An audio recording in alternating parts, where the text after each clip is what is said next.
Hi there, my name is Clark Herron, aka the Hairy Hobo, and welcome to Debatable.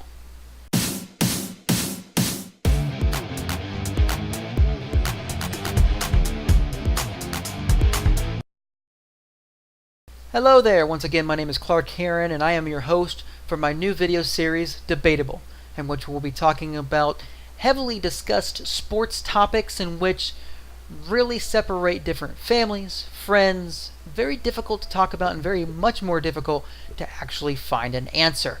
For this topic, we'll be talking about the great Pete Rose and whether he should be in the Hall of Fame or not. How do we exactly go about talking about this topic? Obviously, we could list off all of the achievements he has and then basically just say yay or nay.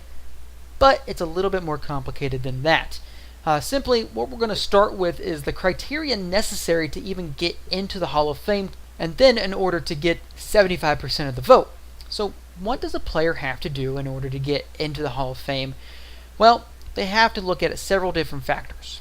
Number 1, player's record. Number 2, playing ability. Then integrity, sportsmanship, character, and then contributions to the teams in which he played. Now, some of these are actually pretty easy to answer, but we're going to go step by step to see exactly where Pete Rose stands amongst all this criteria and if we can actually get an answer at the end of this video. So number 1 is player's record. Well, he played on some pretty good teams, so we're going to say that he had a pretty good player's record. He wasn't really a pitcher, so he doesn't have really a record like a win-loss, but overall, he played on some pretty good teams, and here's why. Now, that playing ability is next, and that's going to be the big thing we're going to focus on right now. And that will help explain why the player's record really we're going to skip over. So the playing ability, let's see what he's done. He's a 17-time NL All-Star with the Reds and the Phillies. He also won 3 World Series, 2 with the Reds, 1 with the Phillies. He is a 2-time Gold Glove Award winner. He is a multiple winner of the batting title. He has a .303 batting average. And then the piece de resistance of his career is the 4,256 hits, which is still an MLB record. Now, some will say, whoa, if he has that kind of record on his resume, why isn't he already in the Hall of Fame? Well, 2 reasons. Number 1 is a big one, and we'll get to that soon. Number 2 is there is a rule written in the Baseball Writers of America that says no single or secondary accomplishment can get you automatic entry into the Hall of Fame. So basically, just because he has the hits record doesn't mean he automatically gets into the Hall of Fame. Just like a pitcher, if he throws a perfect game, is not automatically going to get into the Hall of Fame. He has to have a pretty good career overall. So playing record-wise, literally I just rattled off a few stats, and they're really good. I mean, literally first ballot Hall of Fame stats. So now you ask, why? Why is he not in the Hall of Fame? Well, there's a key factor here. Now, most of the time he was a player for the Reds, Phillies, the 1 year in the Expos, but after he played for the Expos, he got traded back to Cincinnati in 1985 to start that season as a player manager. What that simply means is he manages the team and he can also put himself into the lineup if he chooses to do so. And he did so a lot. He played a lot as a player manager for the Cincinnati Reds, which means a couple different factors. Number 1, going back to the Hall of Fame voting, you can literally be put in as either a player or a manager, or sometimes both if you're good at both. In this factor, he was a player manager at the time. However, there was a problem. Back in 1989, he had to meet with then Commissioner Peter Ueberroth and other officials about allegations noting that potentially he might have been gambling on baseball during the time that he was a player manager for the Reds. The information found in the John Dow report, which is the lead investigator at the time, stated that he bet on baseball, and they have the information to prove it, during his tenure both and as a player manager for the Reds. Rose adamantly denied these claims, but in late August of that same year in '89, he was banned for life for betting on baseball. They found a lot of records stating that he actually bet on baseball, and that he was well into debt by that time. However, there was a key fact that came out of this. Pete Rose did voluntarily sign the papers stating that he was permanently on the ineligible list until further recommissioning by the commissioner, but he only said that he bet on baseball when he was a manager, and the games in which he managed was the ones that he bet on, not in the games in which he played. That's a key distinction. So obviously, if we go back to the Hall of Fame, a player can go in just as a player and not as a manager, or vice versa.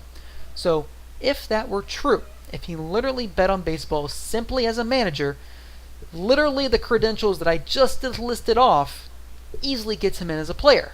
So now you're saying, why isn't he in as a player? Well, let's dig a little deeper, shall we? So the battle goes on in 1989 and 1991. 12 members of the board of directors of the Hall of Fame unanimously bar Rose from the ballot in 1991.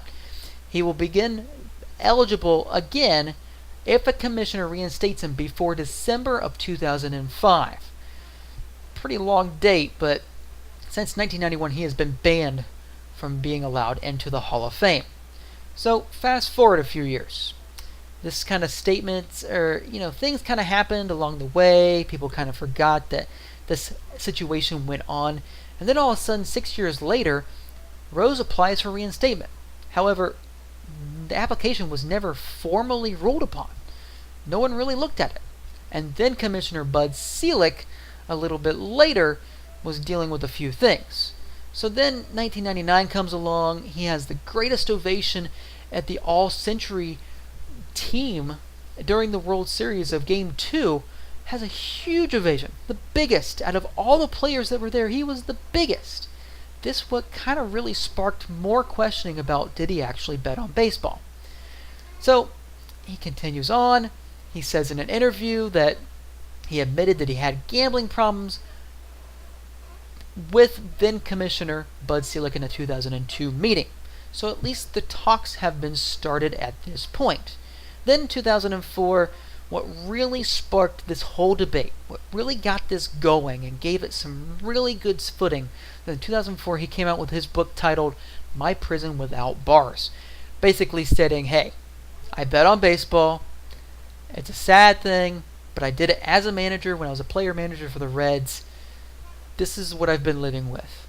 And this is what really irked a lot of people, especially then Commissioner Bud Selig. He literally found the easiest way to come out and say that he bet on baseball and literally didn't apologize for it.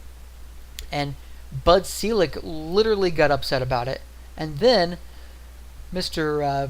Joe Morgan was once his teammate, said 2 days later, I haven't seen a genuine apology from Pete Rose yet.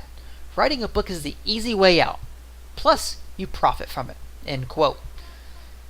I mean, talk about really upsetting some of your favorite teammates that you had, as well as your coaches, the fans, the commissioner, which is the most important.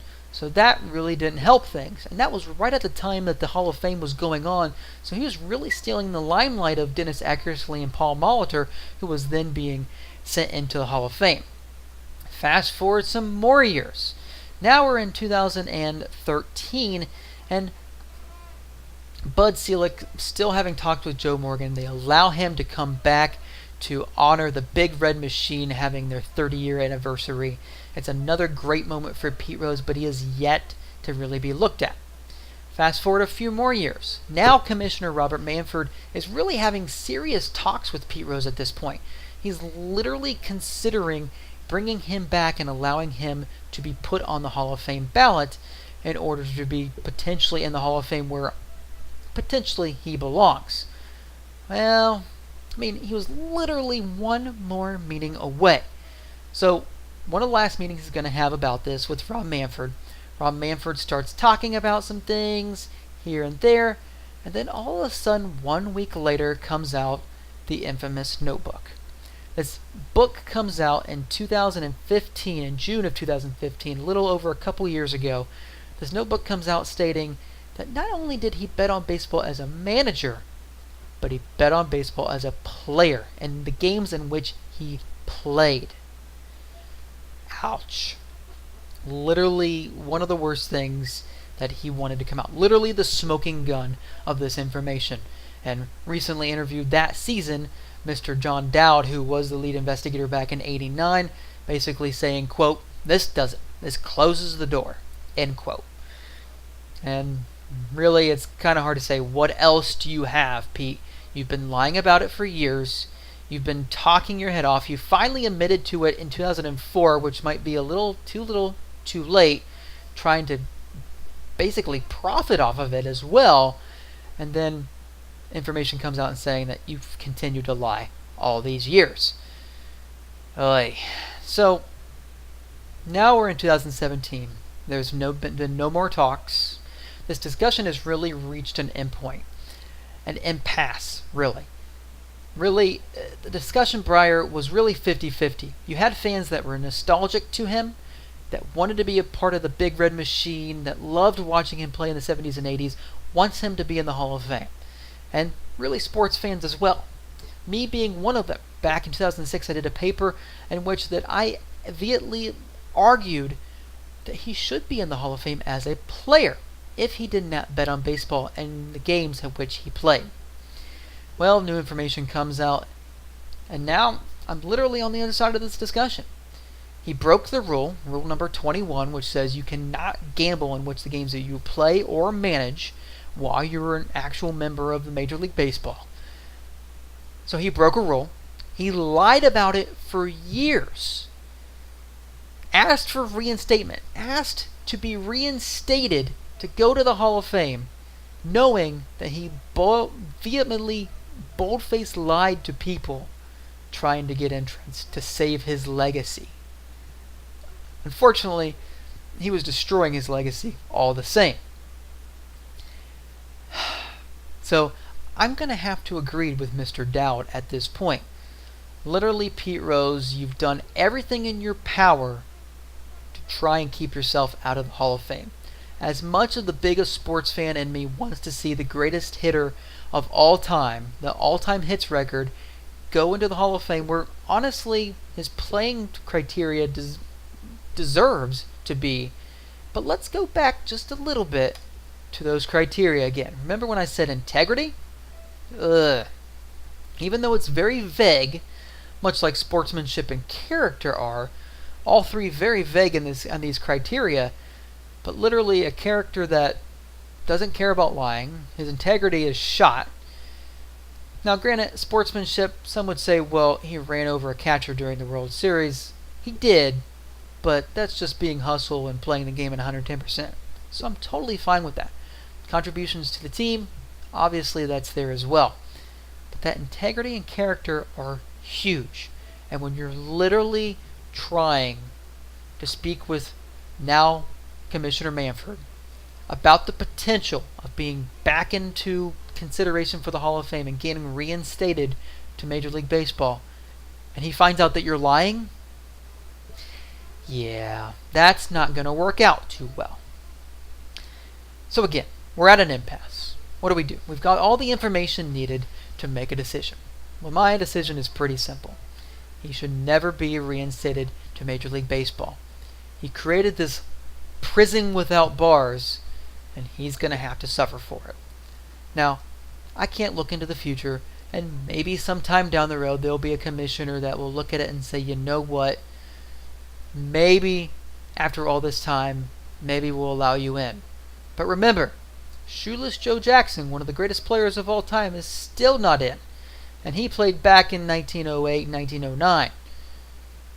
Pete, I'm sorry, but you're not getting into the Hall of Fame, and I don't see it anytime soon. And unfortunately, the greatest hitter of all time won't be in, and maybe someday it might lessen the idea that you're not in if someone finally breaks your record of being the hit king.